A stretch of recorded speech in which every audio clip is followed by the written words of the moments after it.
Assalamualaikum warahmatullahi wabarakatuh. Salam sejahtera untuk kita semua. Sahabat tani dimanapun berada, berjumpa lagi dengan saya Husein alias Uce. Nah, dimana pada kesempatan kali ini kegiatan kita sedang melakukan proses menanam pisang.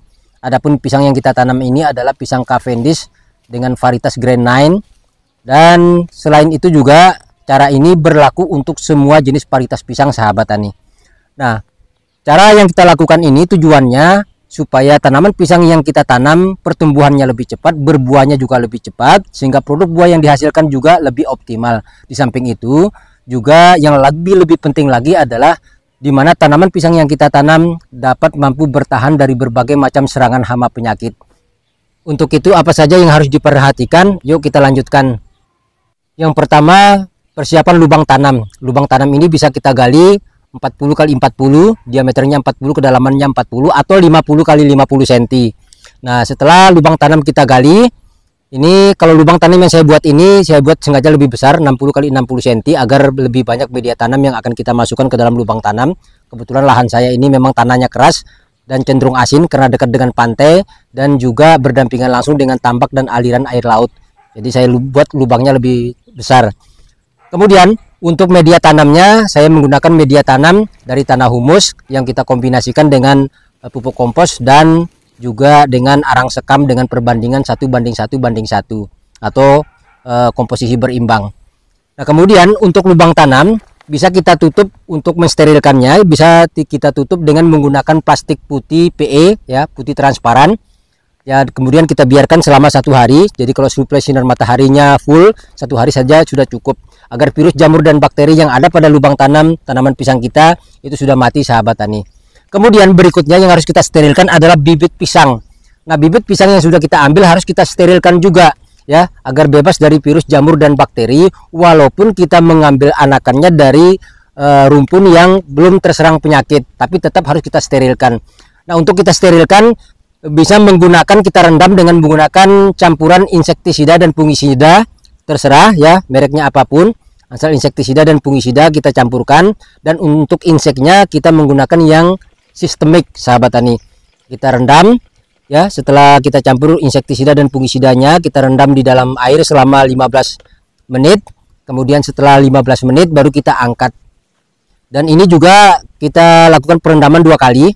Ya, satu perendamannya dengan menggunakan zat PT yang kita buat sendiri ya, yang kita buat yang sebenarnya sudah ada insektisida dan fungisidanya, juga termasuk zat antibiotik, anti jamur, antibakteri dan antibiotiknya ya, yang kita buat sendiri. Nah, ini kita lakukan perendaman ya, cukup 15 menit ya dengan insek dan funginya. Namun kalau kita menggunakan zat PT kita bisa merendamnya minimal 20 menit, semakin lama juga akan semakin bagus.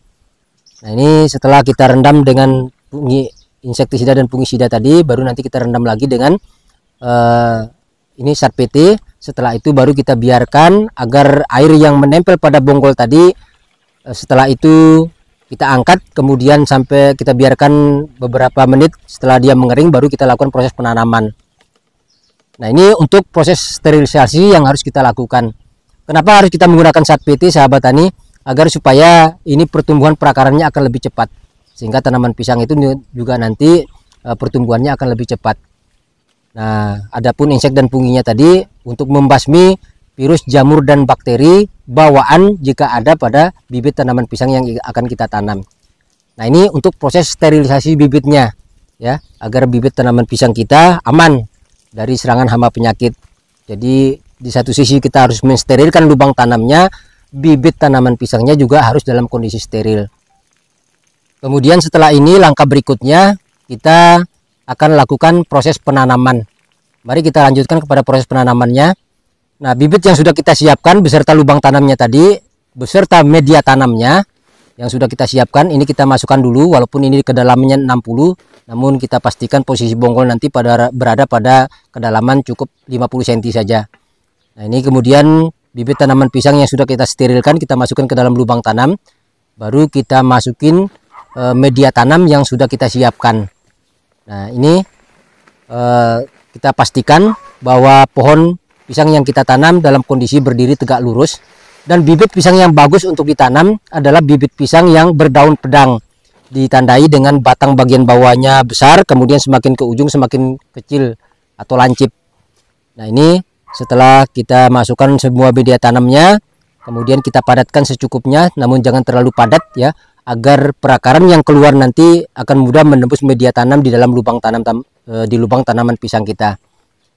Nah, setelah melakukan proses penanaman, maka untuk proses berikutnya yang harus kita lakukan adalah penyiraman. Nah, penyiraman sahabat tani, kalau tanaman pisang yang baru kita tanam ini, kita harus menyiramnya karena ini bulan Agustus di musim kemarau. Ya, kita harus melakukan penyiraman 2-3 hari sekali selama 1 bulan. Nah, ini untuk proses penyiramannya. Kemudian untuk sudah 2 bulan ke atas, bisa kita lakukan penyiraman rutin 10 hari sampai 15 hari sekali, atau 3 kali sampai 2 kali, 2 kali sampai 3 kali dalam 1 bulan untuk penyiramannya, agar pertumbuhan pisang yang baru kita tanam ini dapat tumbuh secara optimal. Nah, kemudian ini untuk proses penyiramannya, ini kita tambahkan ini katalisator atau pembenah tanah, yang tujuannya ini kita berikan agar tanah yang keras ini menjadi gembur, kemudian kaya dengan unsur hara, dan di samping itu pH tanah bisa stabil. Maka kita berikan katalisator atau katalis pembenah tanah. Nah, ini katalisnya kita berikan karena ini 20 liter air ya, kita siapkan, maksud saya 15 liter air, cukup kita berikan sekitar 300 ml daripada katalis pembenah tanahnya. Nah, kemudian setelah itu kita lakukan penyiraman kepada tanaman pisang. Nah, untuk pemupukannya, pemupukan pertama nanti bisa dilakukan pada usia pisang 2,5 bulan, baru kita lakukan pemupukan, kecuali kalau bibit dari polybag ya usia 1,5 bulan sudah bisa kita pupuk. Namun kalau anakan seperti ini, maka kita harus melakukan pemupukannya setelah usia 2 bulan, dengan catatan pada saat awal penanaman sudah kita berikan pupuk dasar, yaitu pupuk kompos. Nah, inilah hasilnya sahabat tani setelah kita lakukan proses penanaman. Dan setelah seperti ini tinggal kita lakukan perawatan ya, tinggal penyiraman rutin 2-3 hari sekali, terutama di musim kemarau. Kalau di musim penghujan ya tidak perlu kita lakukan penyiraman. Dan ini sengaja kita buat ada piring-piringannya, jadi tanahnya tidak kita tutup full, biar ini nanti perakaran tanaman itu akan lebih cepat keluar. Di samping itu juga penyiramannya akan lebih mudah, airnya tidak kemana-mana. Nah, oke sahabat tani, inilah cara atau kebiasaan saya melakukan proses penanaman atau budidaya tanaman pisang di lahan saya, dengan tujuan agar tanaman pisang yang kita tanam pertumbuhannya lebih cepat, berbuahnya lebih cepat. Selain itu juga aman dari serangan hama penyakit. Terima kasih atas segala perhatiannya. Wassalamualaikum warahmatullahi wabarakatuh. Salam sejahtera dan sukses selalu untuk kita semua.